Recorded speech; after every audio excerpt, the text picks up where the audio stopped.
ಪರಿಹಾರವನ್ನು ಕೂಡ ಘೋಷಣೆ ಮಾಡ್ತಾ ಇದ್ದಾರೆ ಮುಖ್ಯಮಂತ್ರಿಗಳು. ಬೆಂಗಳೂರಿನಲ್ಲಿ ಆದಂತ ನಷ್ಟ ಏನಿದೆ, ಮನೆ ಹಾನಿಯಾದಂತ ಕುಟುಂಬಕ್ಕೆ 1 ವಾರ ಫುಡ್ ಕಿಟ್ ಅನ್ನ ಕೊಡಬೇಕು ಅನ್ನುವಂಥದ್ದು.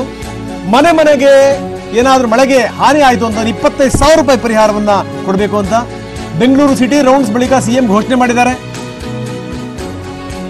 ಅಲ್ಪ ಸ್ವಲ್ಪ ಏನು ನಷ್ಟವನ್ನು ನೋಡಿದ್ದಾರೆ ಅಂಥವರಿಗೆ 25,000 ರೂಪಾಯಿನ ಘೋಷಣೆ ಮಾಡಿದ್ದಾರೆ. ಫುಡ್ ಕಿಟ್ ಅನ್ನು ಕೊಡಬೇಕು ಅನ್ನುವಂತ ಘೋಷಣೆಯನ್ನು ಕೂಡ ಮುಖ್ಯಮಂತ್ರಿಗಳು ಮಾಡಿದ್ದಾರೆ.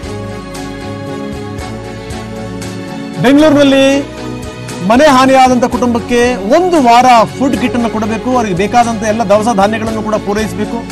ನೀರಿನ ವ್ಯವಸ್ಥೆಯನ್ನು ಮಾಡಬೇಕು.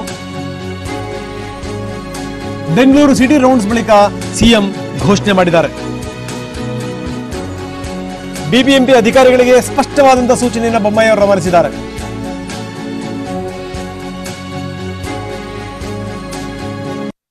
ಮತ್ತು ಯಾರ್ಯಾರಿಗೆ ಮನೆಯಲ್ಲಿ ನೀರು ನುಗ್ಗಿದೆ, ತೊಂದರೆ ಆಗಿದೆ, ಅವ್ರಿಗೆ 25,000 ರೂಪಾಯಿ ಈಗಾಗಲೇ ಏನು ಘೋಷಣೆ ಮಾಡಿದ್ದೇನೆ, ಅದು DBT ಮುಖಾಂತರ ನಾವು ಇವತ್ತಿನಿಂದನೇ ಆ ಪರಿಹಾರವನ್ನು ಕೊಡೋದಕ್ಕೆ ಪ್ರಾರಂಭವನ್ನು ಮಾಡ್ತೀವಿ. ಎಲ್ಲ ಐಡೆಂಟಿಫೈ ಮಾಡಿ ಯಾರ್ಯಾರ ಮನೆಯಲ್ಲಿದೆ ಎಲ್ಲರಿಗೂ ಕೂಡ 25,000 ಮತ್ತು ಕೂಡಲೇ 1 ವಾರದ ರೇಷನ್ನು ಮತ್ತು ಊಟದ ವ್ಯವಸ್ಥೆಗಳನ್ನು ಮಾಡೋದಕ್ಕೆ BBMP ಅಧಿಕಾರಿಗಳು ಸೂಚನೆಯನ್ನು ಕೊಟ್ಟಿದೆ. ಮತ್ತು ಯಾರ್ಯಾರಿಗೆ ಮನೆಯಲ್ಲಿ ನೀರು ನುಗ್ಗಿದೆ, ತೊಂದರೆ ಆಗಿದೆ, ಅವ್ರಿಗೆ 25,000 ರೂಪಾಯಿ ಈಗಾಗಲೇ ಏನು ಘೋಷಣೆ ಮಾಡಿದ್ದೇನೆ, ಅದು DBT ಮುಖಾಂತರ ನಾವು ಇವತ್ತಿನಿಂದನೇ ಆ ಪರಿಹಾರವನ್ನು ಕೊಡೋದಕ್ಕೆ ಪ್ರಾರಂಭವನ್ನು ಮಾಡ್ತೀವಿ. ಎಲ್ಲ ಐಡೆಂಟಿಫೈ ಮಾಡಿ ಯಾರ್ಯಾರ ಮನೆಯಲ್ಲಿದೆ ಎಲ್ಲರಿಗೂ ಕೂಡ 25,000 ಮತ್ತು ಕೂಡಲೇ 1 ವಾರದ ರೇಷನ್ನು ಮತ್ತು ಊಟದ ವ್ಯವಸ್ಥೆಗಳನ್ನು ಮಾಡೋದಕ್ಕೆ BBMP ಅಧಿಕಾರಿಗಳು ಸೂಚನೆಯನ್ನು ಕೊಟ್ಟಿದೆ.